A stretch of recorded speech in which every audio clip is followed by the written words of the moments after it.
Hello students, how are you all? Today we are going to start one interesting story that is quality. So let's start.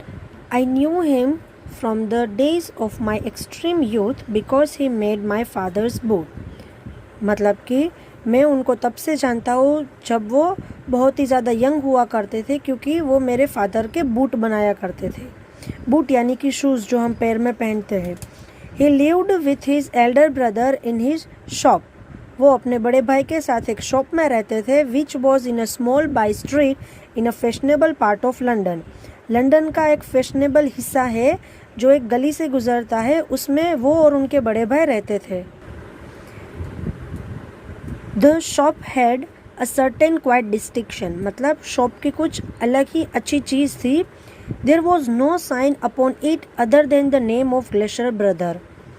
मतलब जो एक कोई दुकान होती है उसके ऊपर एक बोर्ड लगा हुआ होता है, तो उस बोर्ड पे और कोई भी निशान नहीं था, सिर्फ ग्लेशियर ब्रदर ही लिखा था. And in the window a few pairs of boot, और खिड़की के बाहर जब हम देखें तो खिड़की पे कुछ ही पेयर्स ऑफ बूट थे, मतलब कुछ ही जोड़े थे पैर के, मतलब बूट्स के कुछ ही पैर पड़े थे. He made only what was ordered and what he made never fail to fit. Mister Glacier है, वो जो भी बनाते थे वो उनको ऑर्डर मिलता था, वो तभी बनाते थे, और वो जो भी बनाते थे वो कभी भी फेल नहीं होता था फिट होने, मतलब उसका जो साइज़ होता था वो एकदम परफेक्ट होता था. To make boots such boots as he made seemed to me then and still seem to me mysterious and wonderful. वो जो बूट्स थे जो वो मिस्टर ग्लेशियर बनाते थे वो मुझे पहले भी और आज भी मिस्टीरियस और वंडरफुल, मतलब बहुत ही अच्छा लगता था. I remembered well my shy remarks one day while stretching out to him my youthful foot. मुझे आज भी याद है जो मैंने कुछ सालों पहले ये बात कही थी मिस्टर ग्लेशियर से कि isn't it awful hard to do mister Glacier. वो कहते हैं कि मिस्टर ग्लेशियर क्या ये बहुत हार्ड नहीं होता होगा ये जूते बनाना. And his answer given with a sudden smile from out of the redness of his beard, it's an art. तो उनके जवाब में मिस्टर ग्लेशियर एक स्माइल के साथ कहते थे कि ये एक आर्ट है. अब इट्स एन आर्ट, ये जो आप स्पेलिंग देख रहे हो थोड़ी अलग है क्योंकि ये जर्मन के जो भाषा है उनके टोन में बोली जाती है, तो इट्स एन आर्ट ये ऐसा लिखा है. तो इस जो लेसन में कई सारे वर्ड्स ऐसे होंगे कि जो अपने इंग्लिश से कुछ अलग होंगे क्योंकि ये जर्मन की लैंग्वेज है. It was not possible to go to him very often, his boots lasted terribly. मतलब कि ये पॉसिबल नहीं होता था उनकी दुकान पे बार बार जाना क्योंकि वो इतने अच्छे जूते बनाते थे कि वो लंबे समय तक टिकते थे. Having something beyond the temporary some essence of boot stitched into them. मतलब कि वो जो जूते होते वो टेम्पररी नहीं पर बहुत समय तक चलते थे. वो उनको इतने अच्छे से बनाते थे कि बार बार उनकी दुकान पे जाना पॉसिबल नहीं रहता था. One went in not as into most shop but restfully as one enter a church and sitting on a single wooden chair waited. जब कोई दुकान पे जाता था मतलब ऐसा नहीं लगता था कि हम कोई दुकान पे जा रहे हैं और उनकी दुकान में और बाकी सबकी दुकान में बहुत फ़र्क था, क्योंकि जब मिस्टर ग्लेशियर की दुकान पे जाते थे तो हमें लगता था कि हम चर्च में जा रहे हैं और एक वुडन चेयर होती थी उसमें बैठते थे और राह देखते थे. A guttural sound and the tip tap of his slipper beating the narrow wooden stair, and he would stand before one without coat, a little bent in a leather apron, with the sleeves turned back, blinking as if awakened from some dreams of boot. मतलब एक gutter sound आती है tip tap की जो कि sleeper की होती है. जो मिस्टर ग्लेशियर है वो वुडन स्टेयर मतलब कि जो लकड़ी की जो सीढ़ी होती है उनसे उतरते हैं तो टिप टॉप साउंड आती है, और वो जब आते हैं तो हमारे सामने खड़े हो जाते हैं विदाउट कोट, बिना कोट पहने, थोड़े से झुके हुए और लेदर एप्रॉन पहना हुआ होता है. उनकी जो शर्ट की स्लीव्स होती है वो मुड़ी हुई होती है और ऐसे लगता है जब वो आते हैं कि वो किसी सपने से उठे हुए हो, बूट के सपने में से, शूज़ बनाते हुए सपने में से उठे हो वैसा लगता है. And I would say how do you mister glacier. और ऑथर उनसे पूछते कि आप कैसे हैं mister glacier. Could you make me a pair of Russian leather boots, वो कहते हैं कि क्या आप मुझे रशियन लेदर बूट्स बना के दे सकते हैं. Without a word he would leave me retiring whence he came or into the other portion of the shop. मतलब कि कुछ भी जवाब दिए वो वहाँ से चले जाते हैं दुकान के दूसरे हिस्से की तरफ. And would continue to rest in the wooden chair inhaling the essence of his trade.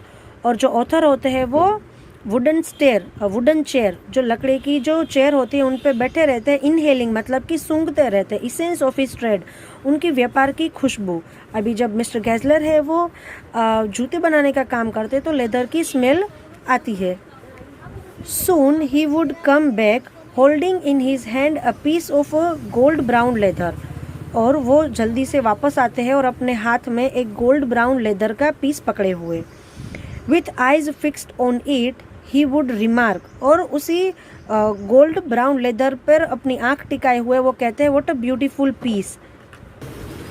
When I too had admired it. और मैं भी उनके साथ उस कपड़े की तारीफ करता हूँ. He would speak again. When do you want them?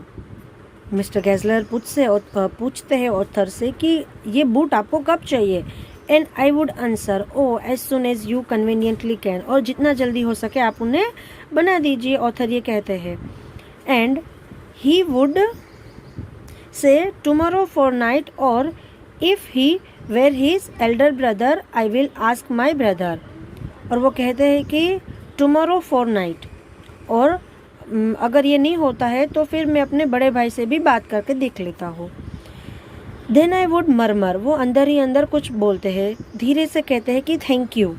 और फिर उन्हें गुड मॉर्निंग विश करते हैं मिस्टर गैजलर को, और मिस्टर गैजलर भी उन्हें गुड मॉर्निंग विश करते हैं. He would reply still looking at the leather in his head. और मिस्टर गैजलर है वो गुड मॉर्निंग का रिप्लाई उस लेदर के पीस को देखते हुए ही कहते हैं.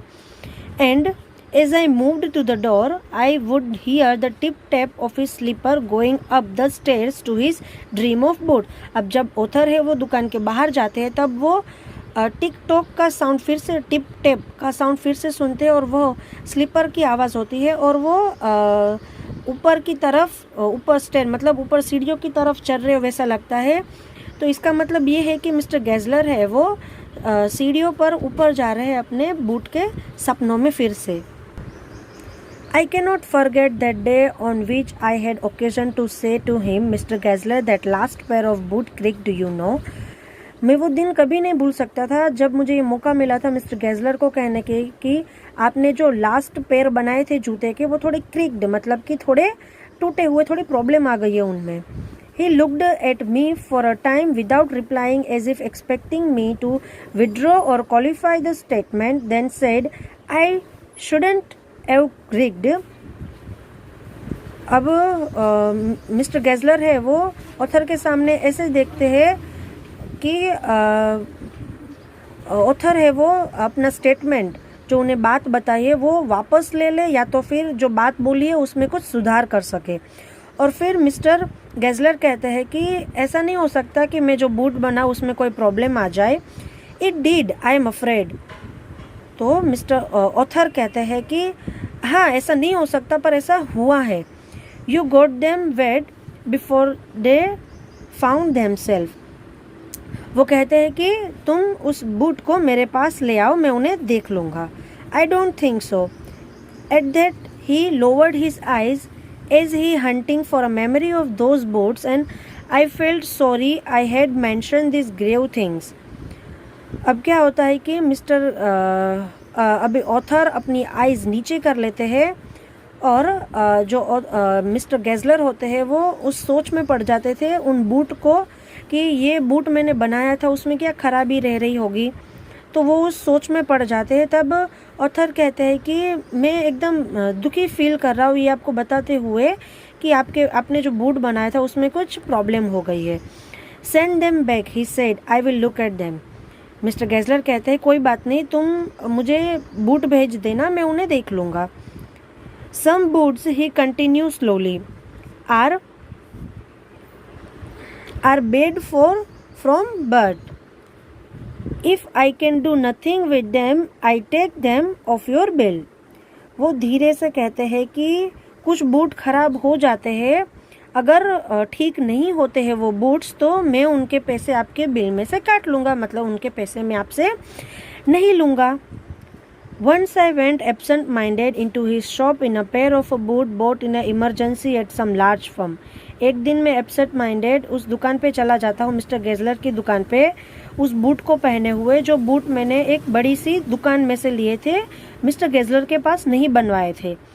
He took my order without showing me any leather and I could feel his eyes penetrating the inferior covering of my boots. At last he said, "Those are not my boots." वो boot को देखते अच्छे से mister गेजलर और कहते हैं कि ये मेरे बनाए हुए बूट्स नहीं है. The tone was not one of anger nor a sorrow nor even of a contempt, but there was in something quite that frozen the blood. Mister Gessler का जो टोन था बोलने का, वो ना तो गुस्से का था, ना ही शोरों का था और ना ही किसी को नीचा दिखाने का था, पर वो टोन कुछ ऐसा था कि अपने खून को जमा दे. He put his hand down and pressed a finger on the place where the left boot was not quite comfortable.